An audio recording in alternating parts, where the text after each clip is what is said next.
Good morning, children. In the last class, we tried to understand about the earth movements and seasons. So, we tried to understand about the 4 factors which are responsible for recording different seasons in different parts of the earth. We shall discuss about each of these factors in detail. But before that, we also even learned about 6 different seasons which we experience in India. But in the other parts of the world, the same seasons are not experienced. Like we have divided the entire year into 6 ritus according to the Sanskrit word. Ritu means a season. We have divided it into 6 ritus, whereas in America we find only 4 seasons, 4 ritus. That's summer, autumn, spring and winter. But whereas in India we find Shishira, Hemanta and Varsha. There are 6 different ritus into which the Indian year got divided, and most of the Indian agricultural operations and Indian festivals are also associated with these seasons. So today we shall learn about why different seasons are recorded in different parts of the world, especially when it is summer in the northern hemisphere, it will be winter in the southern hemisphere, and when it is winter in the northern hemisphere, it is summer in the southern hemisphere. So why there is a difference of this seasons in these hemispheres also we shall understand in today's class. In order to proceed that one, first let me tell you about the 4 factors yesterday what we have discussed. The first one was the curvature of the earth.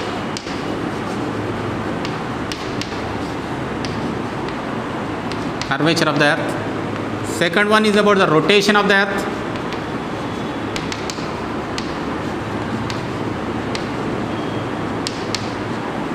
Third one is the tilt of the earth. And fourth one is the revolution of the earth. These were the 4 factors which we need to discuss in detail in order to understand why there is a variation of seasons in the northern hemisphere and southern hemisphere. Coming to the curvature of the earth. As you all know that it's not a flat body, it's a spherical in shape, and this spherical in shape will not receive the same amount of temperature at this place as well as at this place.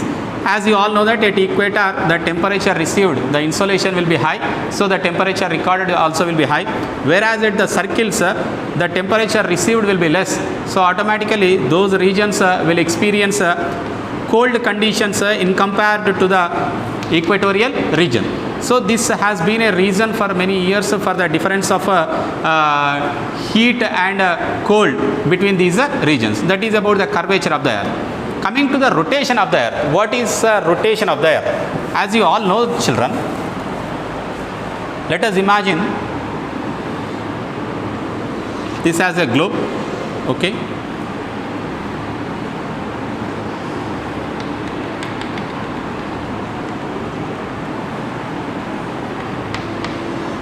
The North Pole, this is the South Pole. Earth rotates on its own axis. Around what it rotates? Have you ever seen a top spinning? Bongaram, top. Have you played with that? How does it rotate? On the same point it rotates? In the same way, the earth also rotates like that. But around what it rotates? It rotates around an imaginary line that connects from North Pole to South Pole. This is the imaginary line, okay, from North Pole to South Pole, and around this the earth rotates. It is felt that all the places on the earth will pass once in its rotation through this line. All the parts, once in a day it passes through this line. It takes 24 hours to complete one rotation, children. It generally takes 24 hours to complete one rotation.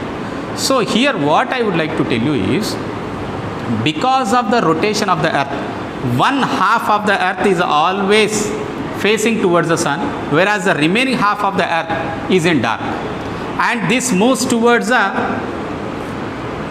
west. It moves towards the west.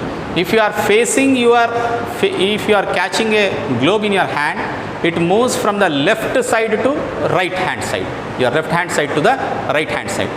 Due to this movement, it appears that there is an illusion that the moon, the sun and the clouds, everything, the stars, they are rising on the eastern side and they are setting on the western side.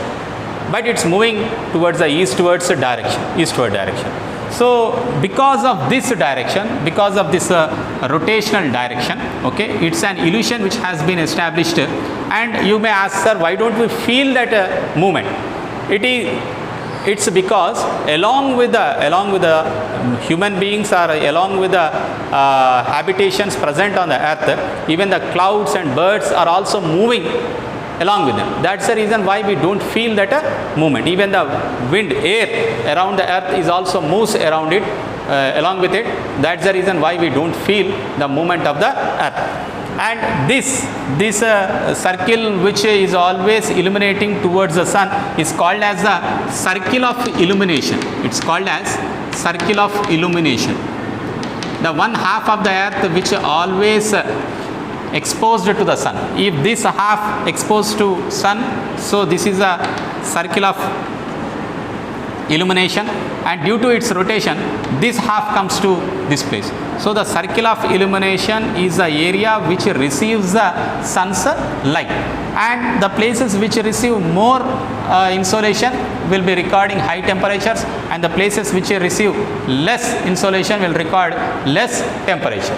If you look at the other factors, like the first and foremost effect of the earth's rotation is because of the days and nights are caused, and because of this first towards the earth's surface, they turn first towards the earth's surface, then away from the sun. This variation in the exposure of the sunlight will always gives us half light half and a dark half. What would happen if the earth did not rotate on its own axis? If it doesn't rotate on its own axis, what happens? Then one portion of the earth will be facing towards the sun always, which will be hot, and the other portion will remain dark always, so it will be cool. So because of that, constantly sun's light and sun's heat will be received by only one portion, and the other portion would remain cold and dark. This would make both portions unfit for life, because hot, it will be unsuitable for the habitation, and cold, extreme cold is also unsuitable for the habitations. So it would make the earth unsuitable for the habitation. Thus rotation helps the entire earth to receive the heat and light consistently on a daily basis, due to which the survival of the human beings is possible on the earth. So the rotation of the earth caused these seasons, the differences in the season. The third is the tilt of the earth. If you imagine this globe, so it's not straight like this. This should be the straight, but it's bending, it's little bending. So what is this bending? The bending of this earth is called as a tilt. So the earth revolves around the sun, where the rotating around its while rotating around its own axis. This is like a spin. The top of the spin at the same time keep moving forward towards around the sun. The motion of the earth around the sun is called as a revolution, and it takes 365 days to complete one revolution. Approximately about 365 1/4 day, okay, is taken in order to complete one revolution. So how does this cause the formation of the seasons of the earth? How this rotation or the revolution of the earth will cause the seasons on the earth? Had the earth just gone around the sun, it would have meant that places which have had the same seasons throughout the year, the portion that gets sunshine samely would keep getting it throughout the year, and in the same way vice versa, the places which doesn't get sunshine throughout the year, they would remain cold. But it is not so, because the axis of the earth rotation is inclined, slanting, and the points on the same direction throughout throughout the year. What do we mean by inclined axis? So these 2 points remain the same throughout its revolution. the earth goes around the sun, and the regular path is called as a orbit. So this orbital path, the earth's axis of rotation does not stand vertical, that is forming 90 degrees angle, but it's bending, it's tilting. So as for the 66.5 degrees angle, it is bending. In other words, it is tilted about 23.5. That's nothing but, to understand the idea, let us look at the picture, this picture. I'll show you this picture. This is a picture, the 2 points remain the same. See, throughout its revolution, this is the orbital path. This is the orbital path. As Earth revolves around the sun, these Earth axis remains tilted in the same action, in the same direction throughout the year. Can you observe this one? It keeps pointing towards a pole star, which can be seen in the northern sky in the night. And this is called the polarity of the axis. It is always pointed towards the north. See, in all 4 pictures, you can find this is pointing towards the north. There is no change. So you can see what happens when the earth goes around in this manner. During some months, now if you see in this, in the month of December, okay, during some months the northern hemisphere is tilted towards the sun, while in some months you can see southern hemisphere faces towards the sun. As a result, when the northern hemisphere has summer, the southern hemisphere has winter, and when there is a southern hemisphere has winter, then the northern hemisphere will have summer. So when 6 months later, during the December, the positions change. See, in the northern hemisphere it is facing towards the sun, and in the southern hemisphere it is winter. Here it is facing at the Tropic of Capricorn, so the northern hemisphere will be winter. So this is how we can understand about the changes of seasons in northern hemisphere and southern hemisphere. So in the next class we shall further understand about the tilt and about the revolution in much detail with a picture also, children. Thank you.